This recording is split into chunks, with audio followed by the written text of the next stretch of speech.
You're on your way. There is nothing can stop it. You will live forever and ever and ever. Nothing's going to terminate your life. No one can terminate life. Not even God will annihilate you. You may choose hell, but it's your choice. But you shall live in it forever.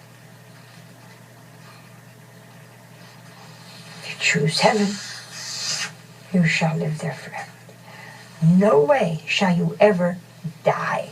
Only animals die the death. We are passing from one life to another. There is a transition period. As Catholics, we believe in a little detour we call purgatory. But salvation is there. So you're going to have these gifts. You're going to have all of these gifts in the kingdom. If the soul is not complete without the body, well, then does it in some fashion depend on the body? Well, we are complete human beings with a soul and body. But our soul operates our body, not the opposite. So it does not need the body to continue to exist. Now, the soul of an animal needs the body to continue to exist. That's the difference. An animal has a soul. Now, the soul is totally dependent upon the animal's body. When the body dies, the soul dies. You have to understand that. So, in an animal, a dog, a cat, a bird, an elephant, no matter how big, no matter how small, an ant, the soul of that creature is totally dependent upon the existence of the body. When the body dies, everything dies. The soul, now made to the image and likeness of God and breathed into your body by God, is spirit. Is spirit. As such, it exists without the body or with the body. So, in itself, it is totally complete, and so it can exist for centuries, for eons of time in the kingdom without the body. Understand, remember, imagine, and will.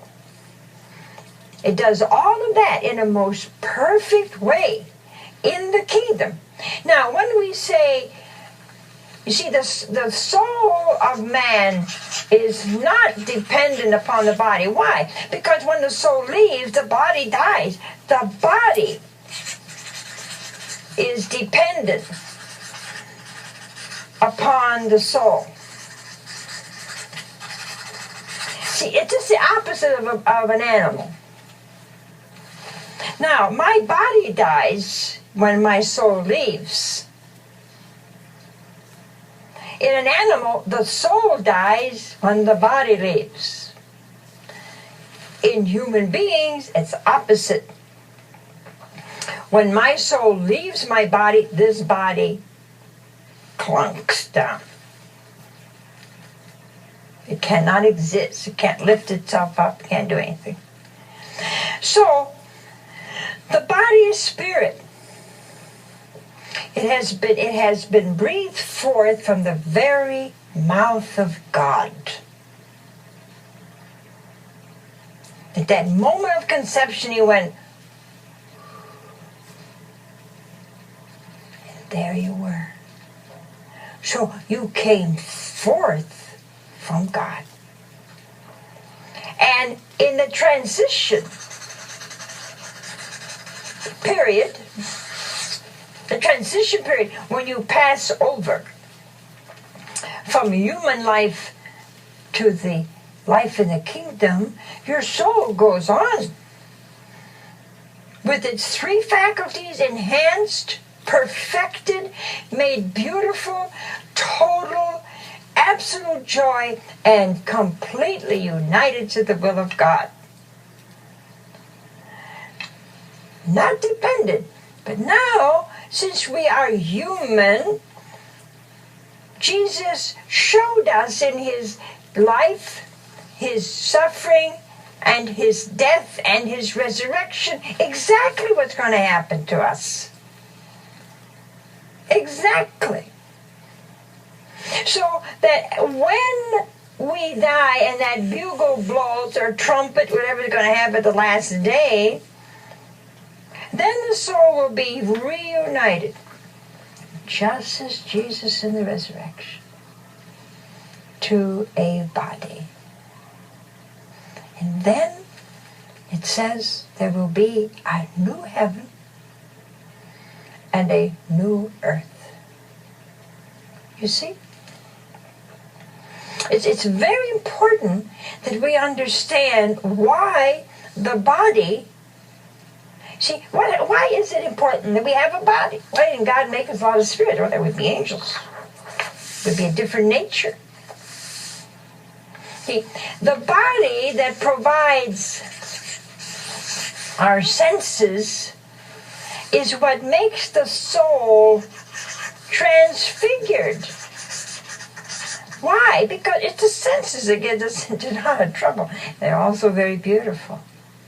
But if we misuse them, if you misuse your imagination, you can have some pretty bad thoughts. If you misuse your memory, you can be very resentful and hateful and rebellious. If you misuse your intellect, you can be as proud as a demon. If you misuse your will, you can destroy yourself and other people. But if you turn all of this into God's will and mind and heart, then you see the body with all its senses forces the will, forces the intellect, forces the memory, and transforms the soul in so doing. That's why when you give in to all these temptations, you're making yourself, you're just destroying yourself. And you destroy your soul, and you make it one big black spot. There's not the light that comes from that beauty of a soul in control of the body. See, today it's mostly our body in control of our soul. So if we feel this way, we act that way. If we feel that way, we act that way. If I feel good doing this, I do it. You see, that's all mixed up. That's putting the cart before the horse. And that's what destroys people. It destroys us when we refuse to let our soul rule our body. And then one day, my friends, when you and I have to go through this passing, the Spirit will say to the bride, "Come." We shall sing with the angels. Victory and power and glory be to God forever and forever. Well, I've enjoyed this series. I hope you have. Seek the kingdom. All these other things will be added. See you next week. God bless you, and I love you. May we see each other in heaven.